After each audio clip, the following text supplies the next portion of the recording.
Hello friends. Ashtavakra Gita के पहले अध्याय का शीर्षक आत्म साक्षात्कार है। इसका आरंभ मिथिला के राजा जनक के प्रश्न से होता है। वे पूछते हैं, कृपा करके मुझे बताइए कि सच्चा ज्ञान, मुक्ति और वैराग्य कैसे प्राप्त हो सकता है। ऋषि अष्टावक्र उत्तर देते हैं कि यदि आप मुक्ति चाहते हैं तो अपने मन से विषयों को विष की तरह त्याग दीजिए। क्षमा, सरलता, दया, संतोष तथा सत्य का अमृत की तरह सेवन कीजिए।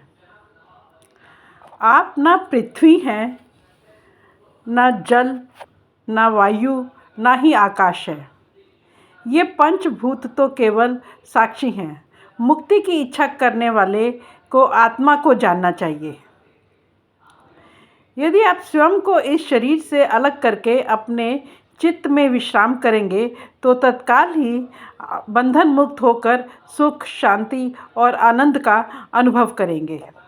आप ब्राह्मण आदि सभी जातियों और ब्रह्मचर्य आदि सभी आश्रमों से परे हैं। आप विश्व रूपी आत्मा हैं। ऐसा जानकर आप सुखी हो जाएं। धर्म अधर्म, सुख दुख का संबंध मन से है, आत्मा से नहीं। आत्मा अर्थात आप ना तो करता है ना भोगता। आप सदा मुक्त ही हैं। आप समस्त विश्व के एक मात्र दृष्टा हैं, सदा मुक्त हैं। आप किसी और को दृष्टा मानने की भूल ना करें। यही सभी दुखों का कारण है। आप अहंकार रूपी महासर्प के प्रभाव में आकर अपने को कर्ता ना माने। मैं कर्ता नहीं हूँ, इस विश्वास रूपी अमृत को पीकर सुखी हो जाएं। मैं एक विशुद्ध बोध हूँ, इस निश्चय रूपी अग्नि से अज्ञान के वन को जलाकर शोक रहित होकर सुखी हो जाएं। आप रस्सी में सर्प को देखने की वृत्ति को त्याग कर संसार को अवास्तविक समझकर उस परम आनंद की अनुभूति करके सुखी रहें। स्वयं को मुक्त मानने वाला मुक्त ही है और बद्ध मानने वाला बंधा हुआ ही है। मति के अनुसार ही गति होती है, यह कहावत सत्य ही है। आत्मा को सांसारिक रूप में देखने वाले अज्ञानी नहीं जानते कि वह पूर्ण साक्षी, पूर्ण मुक्त, पूर्ण चेतन, कर्म रहित, निराकार व असंग हैं। मुक्ति के लिए स्थूल के आभामंडल के विचार को छोड़कर आंतरिक आभा को जागृत करके उसे कूटस्थ अर्थात दृढ़ करना चाहिए। अद्वैत का निरंतर विचार करना चाहिए।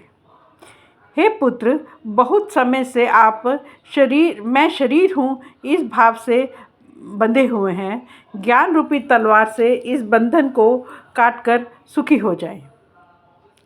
आप असंग, अक्रिय, स्वयं प्रकाशवान हैं तथा सर्वथा दोष मुक्त हैं। ध्यान और समाधि भी कर्म ही है तथा कर्म ही बंधन है। यह समस्त विश्व आप में समाया हुआ है और आप समस्त विश्व में। आप शुद्ध और ज्ञान स्वरूप हैं। बस निम्न प्रवृत्तियों को चित्त से भ्रमित ना करें। आत्मा जो कि आप हैं, इच्छा रहित, विकार रहित, शीतलता के सागर तथा अगाध बुद्धिमान हैं। आप चैतन्य स्वरूप होकर उसमें ही स्थित हैं। आप आत्मा को साकार रूप को असत्य मानिए। उसका रूप निराकार, ज्ञानपूर्ण तथा चिरस्थायी है। इस तत्व को समझ लेने के बाद पुनर्जन्म लेना असंभव है। जिस प्रकार दर्पण में प्रतिबिंबित रूप उसके अंदर भी है और बाहर भी है, उसी प्रकार परमात्मा इस शरीर के अंदर भी विराजमान है तथा बाहर भी।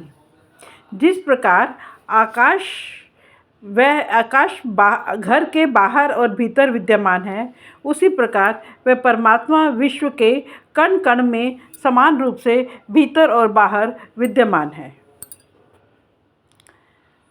फ्रेंड्स, अपनी अगली वीडियो में हम अष्टावक्र गीता के दूसरे अध्याय की बात करेंगे।